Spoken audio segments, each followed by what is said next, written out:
سلام الحباب الزينة، ان شاء الله تكونوا بخير وعلى خير يا ربي. نتوما كامل العائلة صحة، فطوركم تقبل الله منا ومنكم صالح الأعمال ان شاء الله. جيتكم اليوم بوصفة جزائرية حلوة عريقة من تقاليدنا كعك النقاش. كما نعرفوا ما يحلاش العيد بلا حلويات تقليدية تاعنا، هي اللي تزين المائدة تاع العيد. نبداو بمقادير الوصفة بأدق التفاصيل وبالميزان، أي مبتدئة رايحة تنجح فيها. وصفة سهلة بمقادير مضبوطة 100%، راح تنجح لك من أول مرة. اللي عمرها ما نجحت في كعك النقاش تجرب هذه الوصفة وتدعي لي. نحتاج المقادير التالية: عندنا 500 غرام فارينة نكونوا صيرناها، 250 غرام مانغارين. نحط المكونات مع بعضهم، نبسس مليح حتى تدخل كامل هذيك المانغارين في الفارينة. اللي عندها بيترا تقدر تخدم بالكا، تحطي الفارينة والمانغارين في البيترا مع قرصة ملح، وعلى راس المغرف لافاني ولا مغرف صغيرة لافاني على حسب الذوق، مع قرصة بيكربونات. واللي ما عندهاش بيكربونات دير قرصة خميرة. كما تعرفوا دور البيكربونات والخميرة نفس المفعول. واللي ما عندهاش بيترا تستعمل اليد كما أنا استعملت يدي، حتى دخلت كامل هذيك الفارينة مع الزبدة مع قرصة ملح شوية خميرة وقرصة لافاني. دروك تكوني مذوبة 100 غرام سكر حرش في 4 مغارف كبار تاع ماء الزهر. تخلطيهم مليح حتى يذوب هذاك السكر في ماء الزهر، تحسيه رجع كيما السيرو. تنجمي تذوبيها في الميكرووند ولا ديريها، نقولوا هذه العملية ديريها بوقت مقبل. تحطي 100 غرام سكر مع 4 مغارف كبار ماء الزهر وتتجمعي هذاك الخليط تاعك. إلا كفاك صحة، ما كفاكش زيدي مغيرفة تاع ماء الزهر. بهذه الطريقة حتى تتجمعي كامل العجينة تاعك. كما راكي تشوفي وصفة سهلة التحضير ومقادير موجودة في كل بيت، ماهيش مكلفة. احنا ان شاء الله نروحوا غير الوصفات السهلة على حساب المقدور تاع كامل الناس. كما نعرفوا كلش راه غالي، ان شاء الله ربي يحسن العوان. كما قلت لك الا ما كفاكش تزيدي مغيرفة تاع ماء الزهر وتكملي العملية حتى تنطم لك كامل العجينة.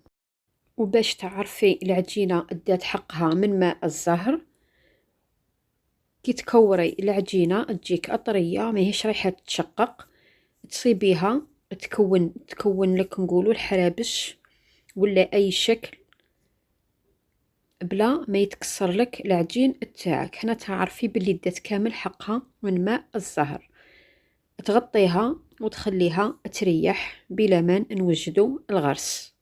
كما راك تشوفي العجينة تخرج طرية هايلة ما شاء الله. وصفة ناجحة 100%، على ضمانتي ناجحة 100%. ديريها وعينيك مغمضين. نغطوا العجينة تاعنا دايما باش الهواء ما يشربهاش، ونخلوها على جهة ونروحوا للغرس. الغرس نفوروه ونعجنوه بماء الزهر حتى يطرى، ونزيدوا له مغرف تاع منقارين. واللي تبغي تضيف الجلجلان تضيف الجلجلان. انا هنايا كان عندي الغرس من نوعية الجيدة، ما فورتوش استعملته مباشرة كما راكي تشوفي، وخرج لي الغرس ما شاء الله، وخرج طري وما يبسش، خرج ولا أروع. كما راكي تشوفي نزيد في ماء الزهر ونعجن بالعقل، نزيد في ماء الزهر ونعجن بالعقل حتى طرالي كامل الغرس تاعي. تساع فيه غير بالعقل حتى يشرب لك كامل هذاك ماء الزهر ويطرالك. زدت له مغرف صغيرة تاع زبدة أنا هنا ما كانش عندي الجلجلان، استعملت فقط الغرس وحده كما راك تشوفي، غير بماء الزهر حتى أطرالي كامل الغرس. زدتلو مغرف صغيرة تاع مانغارين، غطيته وخليته شوية يرتاح كما راك تشوفي بدون أي إضافات. تقدري تستعملي هذه الطريقة ولا تفوريه، لكن الاختيار. ومن الأفضل نصيحة واحدة أخرى، ما طيبوش النقاش في فرن فونتيلي باش الغرس ما يبسلكمش، طيبوه في فرن عادي. احنا نغطي الغرس تاعنا ونخليه يرتاح حتى وقت الاستعمال. نتحصلوا على عجينة طرية نوزنوها 29 غرام والغرس 10 غرامات. هنايا الشكل الهليلات اللي استعملتهم على شكل هليلات. نوزن الكرة 29 غرام تاع العجينة والغرس 10 غرام. وكعك النقاش وزنته 35 غرام والغرس وزنته 15 غرام. كعك النقاش 35 غرام والغرس 15 غرام. كما راك تشوفي الغرس يخرج هايل ما شاء الله. وفي الهليلات وزنت كرات العجين 29 غرام والغرس 10 غرام. نحل الكرات تاوعنا على الورق الشفاف. كما راك تشوفي العجينة سهلة الاستعمال، سهلة في النقشة، كلش يخرج ساهل. عجينة قلتلك ناجحة 100% على ضمانتي. نحل المربع تاعنا على ورق الشفاف، نحطو الحربوش وندورو العجينة مع الضغط. تضغطي غير بالعقل وتدوري العجينة تاعك باش يخرج لك الشكل شباب ويخرج لك الهواء من الحبة تاع النقاش.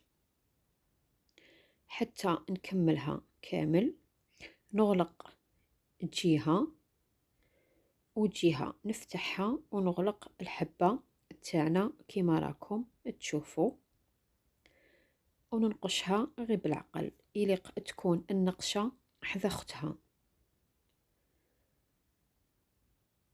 دايما تكوني حاطة الفارينة حذاك، تغطسي النقاش تاعك وتكملي النقشة. هنايا نخليكم تكملوا الفيديو، ما نطولش عليكم الهدرة، وثاني مانيش باغية نقطع الفيديو باش تدو كامل المعلومات.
ودوكا نجو نحضرو شكل الهلال.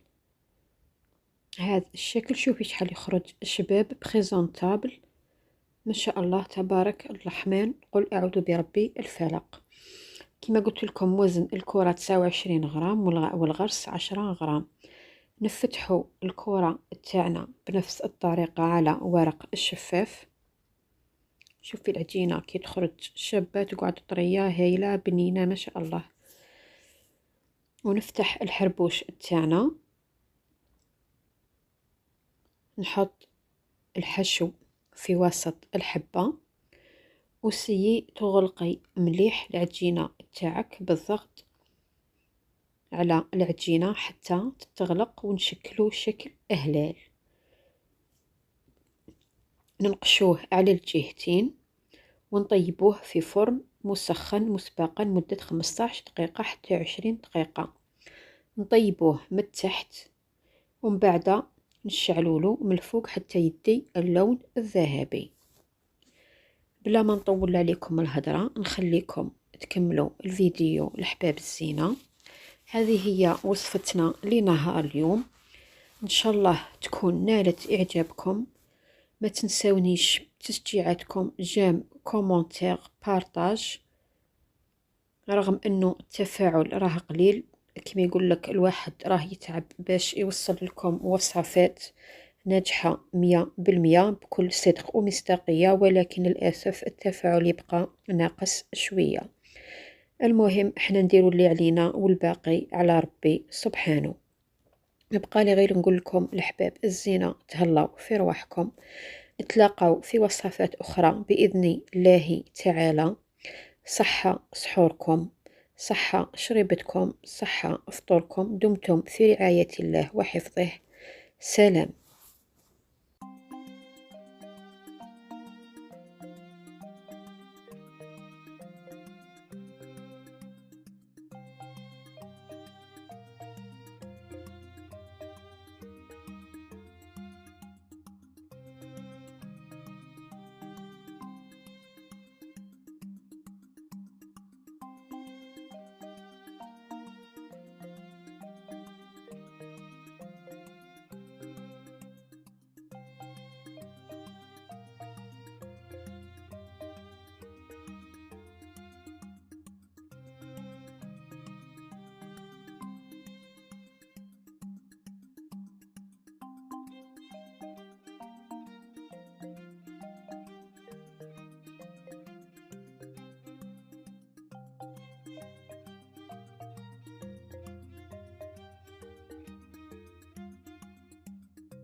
والله قد تتغير أحوالك وتنقلب حياتك رأسا على عقب، ويأتيك اليسر والفرج من طريق بعيد بعيد لم يخطر على بالك. بسبب أنك التجأت إلى الله وأحسنت الظن به، سيهديك ويعطيك ويتولاك